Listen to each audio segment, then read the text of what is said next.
अरे काहे पापा गिरी ना मुरुझाइए ललनवा।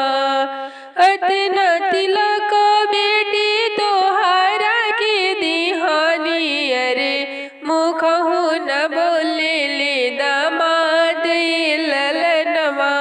अरे मुखहु न बोले ले दामाद ललनवा। अतना तिलक